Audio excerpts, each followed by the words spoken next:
누가복음 2장 15절부터 24절까지 교독하겠습니다. 누가복음 2장 15절부터 24절 15절부터 교독합니다. 천사들이 떠나 하늘로 올라가니 목자가 서로 말하되 이제 베들레헴으로 가서 주께서 우리에게 알리신 바 이 이루어진 일을 보자 하고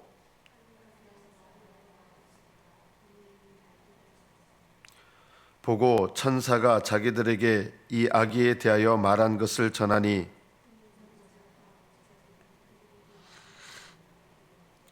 마리아는 이 모든 말을 마음에 새기어 생각하니라.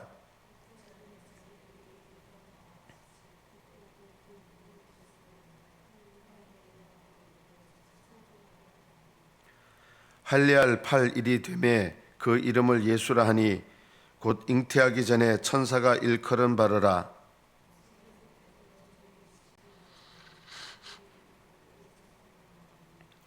이는 주의 율법에 쓴 바 첫 해에 처음 난 남자마다 주의 거룩한 자라 하리라 한 대로 아기를 주께 드리고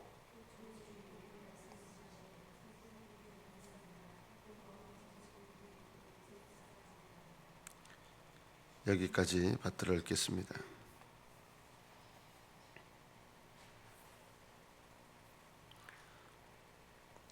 예수님께서 태어나실 때 동방의 박사들에게 한 별이 나타났습니다.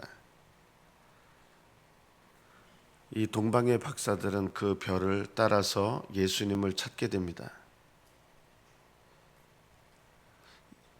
우리가 우리의 삶 속에서 예수님을 만나는 일에 가만히 앉아서 예수님을 만나는 일은 거의 없습니다.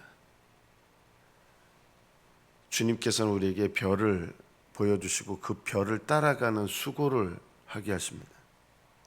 오늘 본문에 보면 천사들이 양을 치던 목자들에게 나타나서 하나님의 계시의 말씀을 전하게 됩니다. 이 목자들은 우리에게 알리신 바 이 이루어진 일을 보자 하고 말씀하신 대로 빨리 가서 그리고 아기를 찾아서 보게 됩니다. 가만히 그 자리에 있어서는 예수님을 보지 못합니다. 동방의 박사들은 별을 따라서 예수님을 찾았는데 그 이야기를 들었던 예루살렘의 왕과 바리새인 서기관들은 아무런 행동을 하지 않았습니다. 그들은 그냥 그 자리에 있었습니다.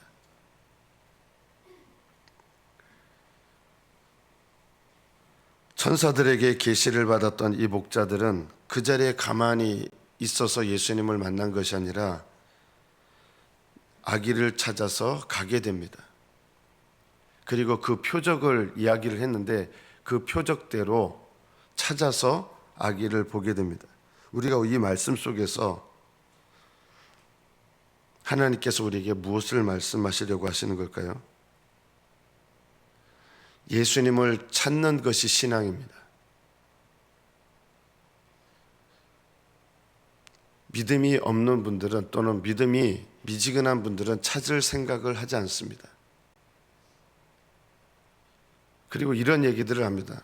내 인생 가운데는 예수님을 못 찾았어. 왜 못 찾냐면요. 찾을 생각을 안 하니까 못 찾는 거예요. 예수님을 찾는 사람들은 만나게 돼 있습니다. 하나님께서는 우리에게 인격적으로 예수님을 만난다고 할 때 많은 사람들이 그냥 나는 가만히 있고 예수님이 알아서 찾아와서 나를 만나주기를, 그런 믿음은 보통 예수님을 만나기가 어렵습니다. 항상 주님께서는 우리가 주님을 찾도록 하셔서 그 찾는 과정을 통해서 주님을 만나게 하십니다. 이 목자들은 계시를 받았지만 그 자리에 가만히 앉아서 주님께서 아기를 데려와 가지고 자기들한테 보여주고 이렇게 되는 게 아니에요. 항상 주님을 만나는 사람들의 특징이 있습니다. 이 목자들은 예수님을 찾았습니다. 그리고 또 다른 이제 본문에 보면 시몬이라는 사람과 안나라는 사람은 늘 이스라엘의 소망과 위로를 기다리면서 성전에서 주야로 금식하며 기도하던 사람들이었습니다. 이들에게 주님께서 예수님을 보게 하시고 깨닫게 하십니다. 예수님이 왔는데도 아무도 못 알아봅니다.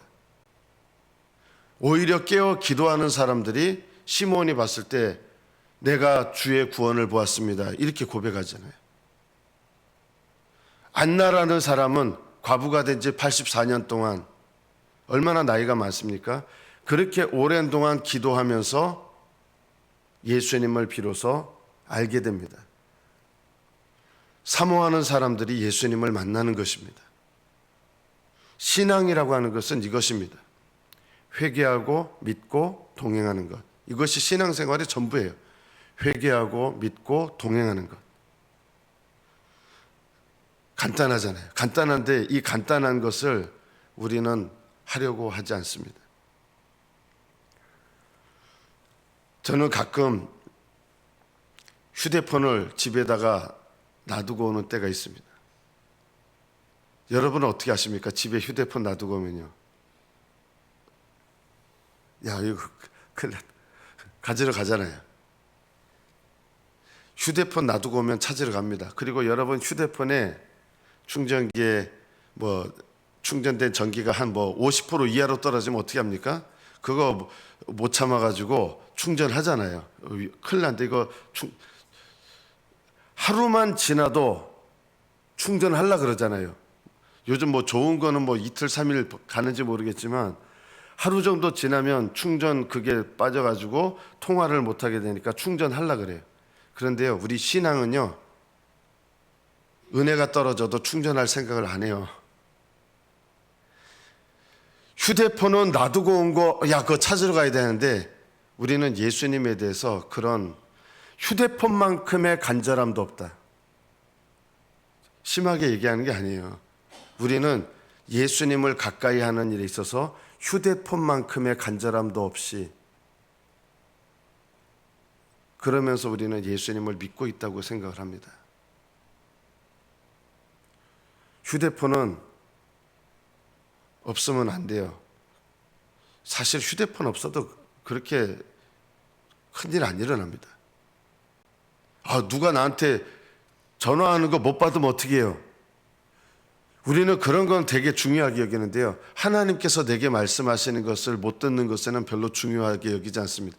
우리 삶의 일상 속에서 우리의 모습을 보면 우리가 하나님을 가장 중요하게 여긴다고 한다 그러면 우리는 사람들한테 오지도 않는 전화할 수 있는데, 그리고 그 전화가 그렇게 대단한 전화도 아니고 목숨 걸 만한 전화가 아닌 경우에 대부분이에요.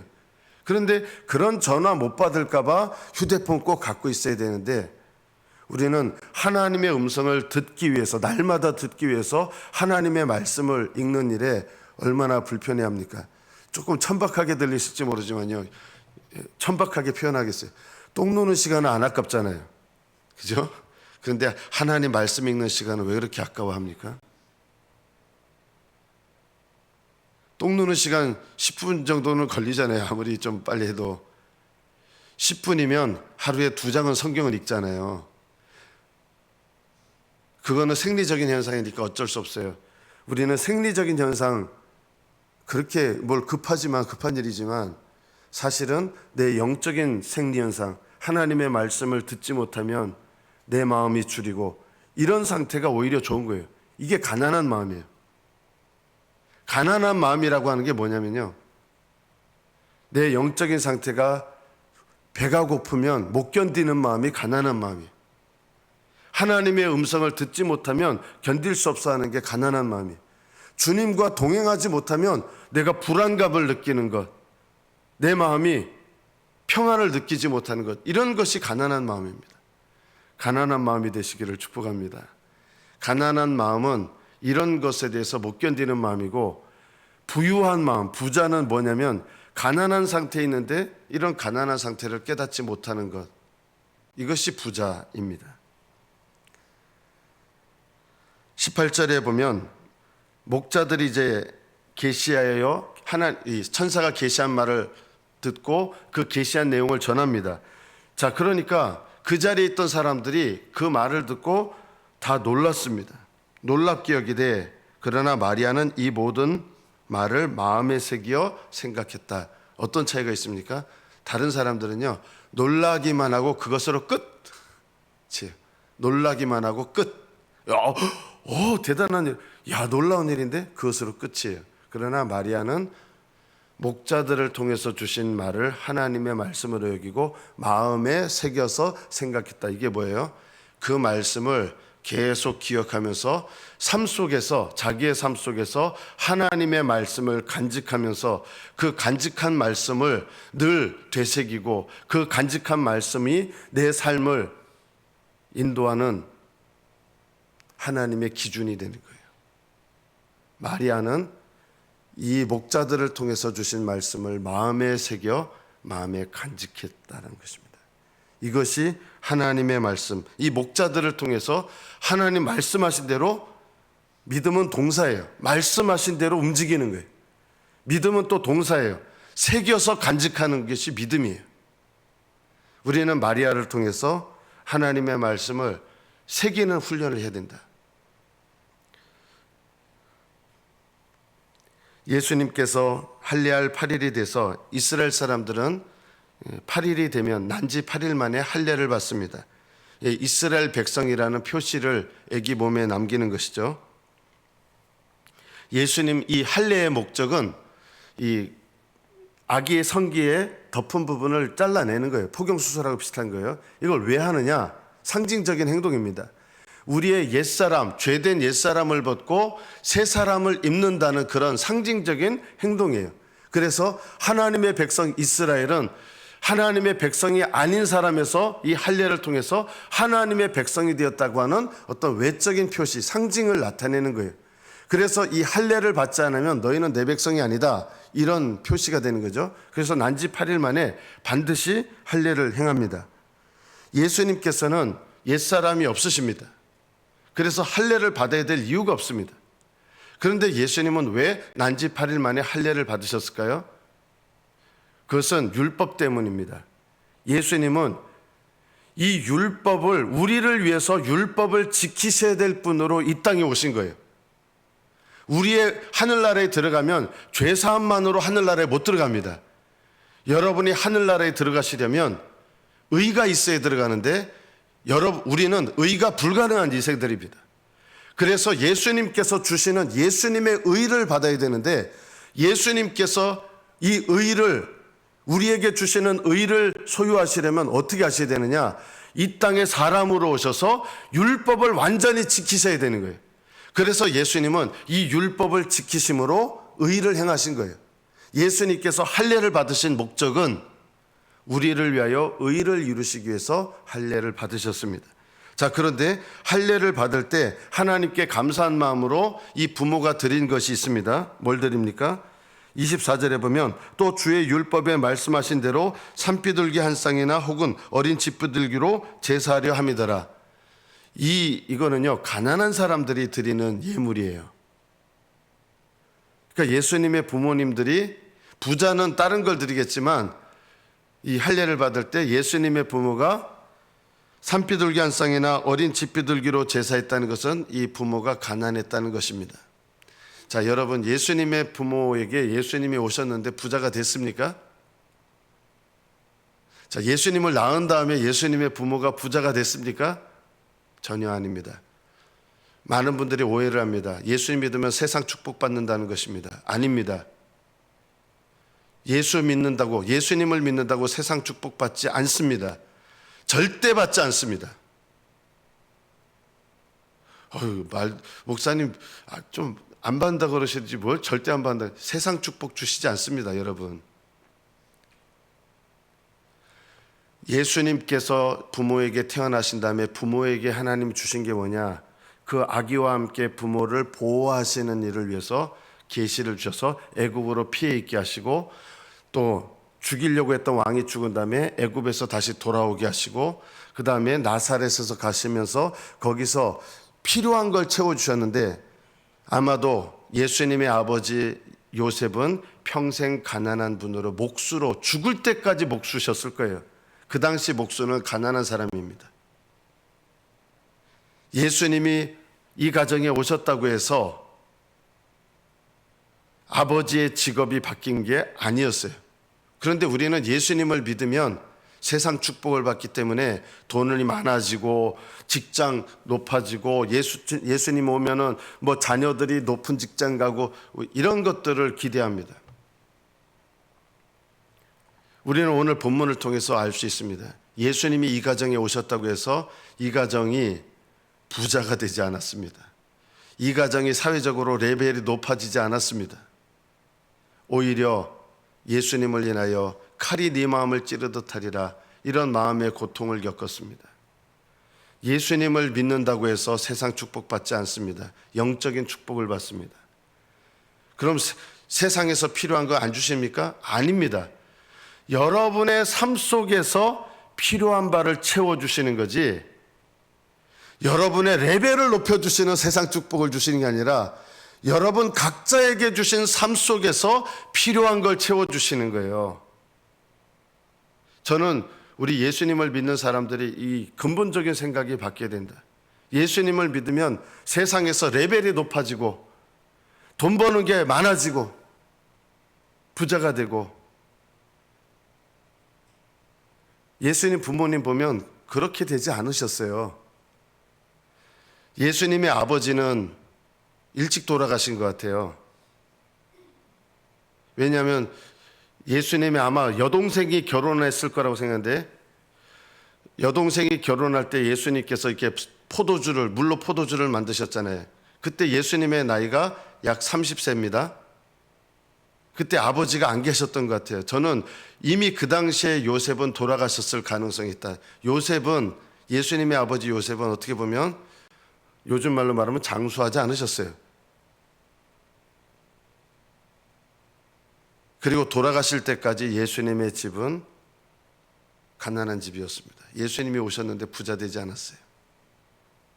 내 마음속에 내 인생에 예수님 찾아오신다고 세상적으로 부자 되고 그런 게 아니라 나에게 허락하신 삶 속에서 필요를 채워주시는 거예요. 범사에 감사하게 하시는 거예요. 오히려 주님께서 내 삶에 찾아오시면 뭘 채워주십니까? 영적인 축복을 주십니다. 영적인 축복을. 저희 처의 외할머니는 올해 100세가 되셨습니다. 드디어. 본인은 99세를 못 넘기실 거라고 생각하셨는데 올해로 100세가 되셨습니다. 정말 100세 인생이 되셨습니다. 그럼 그 집안이 엄청나게 부자가 되셨느냐? 늘 기도하시고 늘 응답 받으시는 분인데 부자가 되셨느냐? 뭐 그렇게 부자 되지 않으셨어요. 그런데요, 제가 제 처의 외할머니가 늘 기도하시는데 부자가 되시는 복은 안 받았어요. 그런데 어떤 복을 받았느냐? 그 가정의 자녀, 아들과 며느리 믿음이 정말 훌륭하세요. 그 딸들 제가 또 아는데 믿음이 참 좋아요. 세상적으로 보면 대단하고 뭐 엄청나고 그런 건 아닌데요, 그 가정의 삶 속에서 필요한 것을, 여전히 그렇게 부유한 가정이 아닌데 필요한 것 채워주셨어요. 그 안에서 늘 감사하고 그 안에서 범사에 하나님의 응답을 받고 그 가정 안에서 그 형편 속에서 하나님의 인도하심을 받고 그 형편 속에서 하나님의 도우심을 받으면서 하나님께 쌓여진 기도는 100세가 될 때까지 늘 지금도 기도하고 계세요. 우리가 바라는 세상에서 레벨이 높아지는 축복, 여러분 그런 거 기대하실 필요 없어요. 예수님이 이 집에 오셨는데도 이 집은 여전히 세상 레벨로 보면은 가난한 레벨이었어요. 집이었어요. 목사집. 아니, 목수집. 목수요. 가난한 집이었어요. 마리아가 부자가 됐습니까? 그런 일 없었습니다. 예수님께서 십자가에 달리셨을 때도 요한에게 내 어머니를 부탁한다. 이제부터 네 어머니다.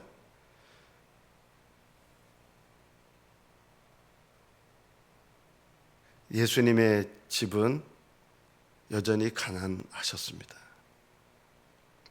그러나 마리아는 누구보다 부요한 여인이었습니다. 이제 영원토록 세세토록 나를 복이 있는 여자라 일컬으리라. 세상 축복받아서 복 있는 여자가 된 게 아니라 예수님을 잉태하고 예수님을 낳은 축복이에요. 그리고 마리아는요, 예수님을 길렀어요. 이게 얼마나 놀라운 영광입니까? 내 인생의 가장 큰 축복은요, 예수님께서 육신으로 오시는 건 아니지만 성령 안에서 내 인생 가운데 찾아오시는 것 자체가 복이고요. 내 인생에 예수님과 동행하는 게 복이고요. 내 인생 속에서 하나님을 찬양하는 게 복이고요. 내 인생을 통해서 형편이 높아지든 나빠지든 지금 나의 형편 속에서 주님을 높이고 감사하고 범사에 감사하고 항상 기뻐하고 쉬지 말고 기도하는 것, 이것이 내 인생의 가장 큰 축복입니다. 이것을 기억하십시오. 내 인생이 높아져서 기뻐하고 감사하는 게 아니라 지금 나의 인생 속에서 항상 기뻐하고 내가 가난해도 변함없이 쉬지 않고 기도하고 나의 모든 일 속에서 범사에 감사한다면 저는 그 인생이야말로 예수 믿어 축복받은 인생이다. 저는 그렇게 믿습니다. 여러분의 인생이 이러한 믿음으로 축복받은 인생 되시기를 축복합니다. 그리고 여러분의 인생 모든 순간순간마다 끝까지 이런 축복된 인생을 사시기를 예수님의 이름으로 축복합니다. 기도하겠습니다.